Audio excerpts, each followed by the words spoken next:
A depressão, basicamente, é quando você vivencia quadros clínicos, conflitos biológicos relacionados à ameaça territorial. Então, estou com medo dentro do meu território, eu emito sons, vou gritar, falar alto. Quando eu ativo as artérias coronárias para lutar e reconquistar o que eu estou perdendo. Quando eu ativo, tem outras áreas, tá? Mas quando eu ativo o sistema gastrointestinal devido a uma raiva indigerível, estou oprimido. Quando eu ativo o sistema urinário para tentar marcar o meu espaço, eu não consigo encontrar o meu espaço, eu não tenho meu espaço. Eu sou uma pessoa que trabalho, não gosto que eu trabalho e não tenho meu espaço. Tive uma paciente, por exemplo, recentemente, que ela saiu da cidade aqui, onde eu resido, foi para Belo Horizonte para trabalhar e morava na sala de uma amiga. Ela não tinha nem o quarto dela. Ela começou a apresentar vários sintomas do sistema urinário, vários sintomas que envolvem a região do reto, sintomas que envolvem a parte final ali do intestino. Por quê? Porque ela não tinha o espaço dela, não tinha o território dela, não tinha a identidade dela, não sabe que decisão tomar, que posição, que caminho ela escolhe, não sabe se posicionar. É aquele famoso ditado, né? Meu corpo, minhas regras, né? Mas muitas vezes a pessoa não consegue. Ela não consegue dizer não para as pessoas, fica falando sim para todo mundo. Tá ruim aqui, morando numa sala. Como é que você mora numa sala? Às vezes por um tempo você consegue, mas imagina ficar 1, 2, 3 anos igual ela morando numa sala. E aí vem os filhos dessa amiga dela e fica ali. E aí as coisas dela dormir no sofá, estudando ali o computador, as coisas do trabalho dela. Aonde que ela consegue ter o espaço dela? Tratamento para ela, e ela tinha condições para isso, é morar sozinho, ter o seu lugar, ter o seu espaço. Às vezes, o simples fato de voltar para casa, ou às vezes conseguir reconquistar o que ela tinha perdido, que envolve outras coisas. Tudo isso você consegue, de forma real, solucionar o estresse. Mas muitas vezes é preciso você girar a chave, ressignificar aquela situação X, para que ela não aconteça de novo. E eu sempre gosto de trazer esse exemplo para os meus pacientes, e fica legal para você, terapeuta, entender também que é assim, ó. Você pega um paciente que tem depressão, ele está lá no fundo do poço. Pode ser uma pessoa que você ama, mas você jamais, jamais pode entrar dentro do buraco com ela. Seja você terapeuta, seja um familiar. Você não pode entrar no buraco, porque senão os dois vão ficar mais doentes ainda, mais alterados. Como que você pode fazer para ajudar essa pessoa? Você precisa jogar uma corda para ela. Você precisa colocar uma escada para ela aprender a subir nessa escada. Você precisa mostrar o caminho para ela sair, porque se um dia ela cair naquele buraco de novo, ela consegue ter ferramentas para sair. Agora, se você entrar dentro do buraco e ficar lá pegando a mão dela, falando assim, realmente, sua vida é difícil, tá muito ruim, não adianta. Se eu estou perdendo a minha empresa, tem que criar estratégia para quê? Para conquistar uma nova empresa, para reconquistar a empresa que você perdeu o quanto antes. Nesse exemplo aqui de uma perda territorial e você ativa as artérias coronárias, se isso durar mais de 6, 9 meses, quando você reconquista, você pode ter um infarto fulminante. Você pode morrer. Isso aconteceu com meu avô. Aqui a ideia não é mostrar que você consegue prever o futuro, não tem nada disso, tá? Mas a partir de um sintoma que o paciente tem, você consegue prever o que vai acontecer. Não dá para fazer isso com todos os sintomas, todos os problemas biológicos, mas muitos você consegue prever o que vai acontecer quando aquele sintoma ocorre durante a fase ativa. Então, vou te dar um exemplo do meu avô para você entender. Meu avô, há mais de 35 anos atrás, eu estou com 35 anos, meu avô, minha mãe e meu pai se casaram há 37 anos atrás, e meu pai falou assim, ó, ganhei loteria. Seu avô era fazendeiro, e tinha lá a terra dele lá bacana, plantava tudo, e aí eu era bem de situação também, falei, nossa, ó, top, casei como sua mãe, nossa, sua mãe era linda, educada, inteligente, não sei o quê, nossa, tem que ver. E seu avô, já imaginei assim, nossa, eu não vou ter problema nenhum aqui. Seu avô é uma pessoa muito trabalhadora e é bem de situação e tal. Aí meu avô foi ser avalista. Ele foi, um tio lá dele pediu dinheiro emprestado, ele não tinha, e aí ele deu a terra dele como garantia, se o tio dele não pagasse, ele utilizaria da terra dele para pagar a dívida do tio, ou ele pagaria a dívida do tio dele. O que aconteceu? O tio dele não pagou a dívida, meu avô foi lá e teve que pagar, se endividou. E aí meu pai fala assim, meu filho, seu avô foi um rico pobre a vida inteira. Por quê? Porque a vida inteira ele trabalhava, trabalhava, trabalhava, vivia de uma forma simples, porque ele sempre estava pagando dívida dos outros. Então ele sempre estava buscando reconquistar o que ele tinha perdido.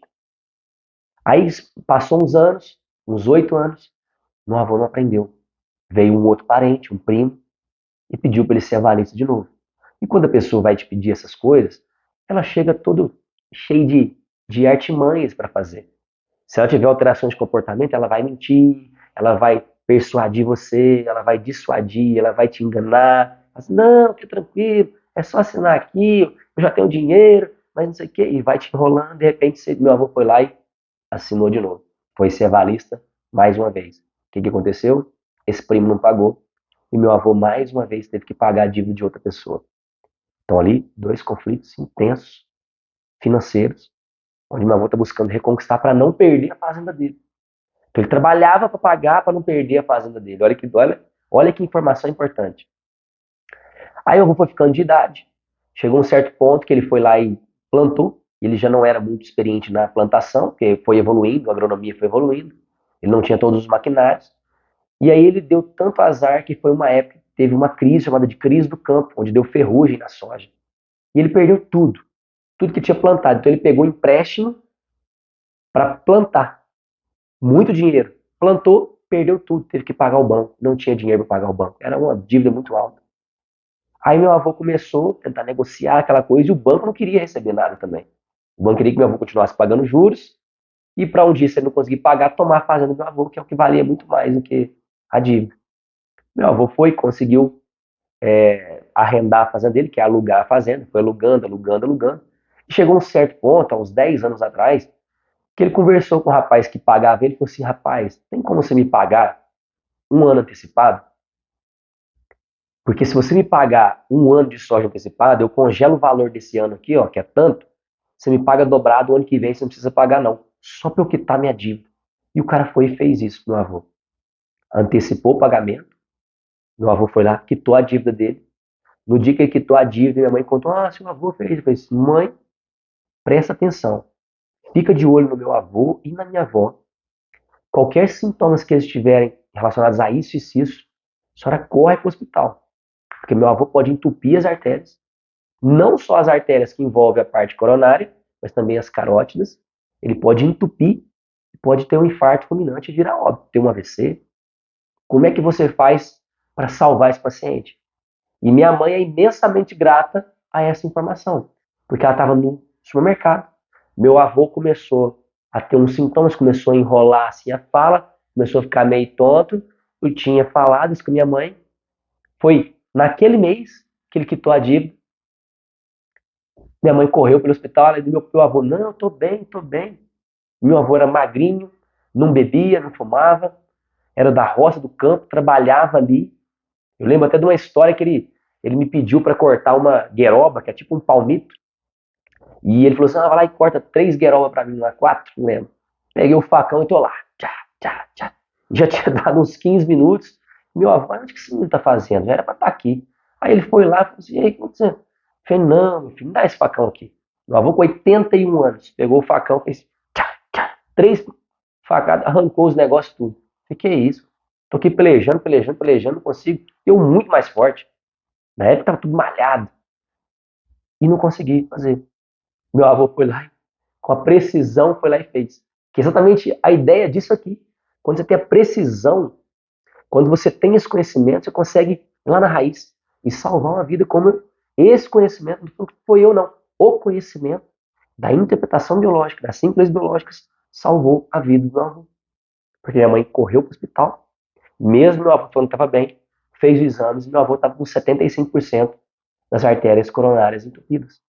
Colocou um stent, ele pôde ver por alguns anos depois. Como isso foi possível? Através de uma precisão, de uma interpretação, de um conhecimento que pôde fazer com que meu avô vivesse mais 5, 6 anos sem ter nenhum sintoma e foi morrer de outro problema. Que foi uma situação que ele estava andando na caminhonete dele lá, foi abastecer no posto, esqueceu de puxar o freio de mão com 80 e poucos anos, ainda dirigia, De repente ele desce da caminhonete, a caminhonete dele começa a descer. Ele foi correr para entrar na caminhonete e frear. Quando ele foi correr, imagina um senhor de 80 e poucos anos correndo. Magrinho, pesava uns 50 quilos. Escorregou, a caminhonete passou em cima do meu avô. Enfim, aí teve vários sintomas hemotórax, pneumotórax, tudo que você possa imaginar no pulmão, meu avô teve. E aí não acabou não, meses depois ele acabou vindo a óbito. Então isso aqui é um exemplo para você entender como você consegue ajudar um paciente seu. Como é que você consegue salvar uma vida de uma pessoa que está com depressão, mas tendo conhecimento. Exemplo que eu dei do meu avô, artérias coronárias, poderia fazer meu avô ficar depressivo. No caso, a minha avó tinha um quadro de depressão e tinha os mesmos sintomas que o meu avô. Ativação nas artérias coronárias. Só que o meu avô não tinha, não era tão pesado para ele, mas ele tinha muita alteração de comportamento. Não era física. Ele tinha muita coisa de querer conquistar, de querer crescer. E a minha avó, mais sintoma físico, depressão e principalmente sintomas gastrointestinais, sintomas cardíacos, alterações da pressão arterial, bradicardia e alguns sintomas que envolvem, inclusive, a parte sexual, que tem relação também, tem alguns controles ali, por exemplo, do clitóris, também é controlado nessa região. Então, só alguns exemplos para você começar a compreender como funciona a depressão.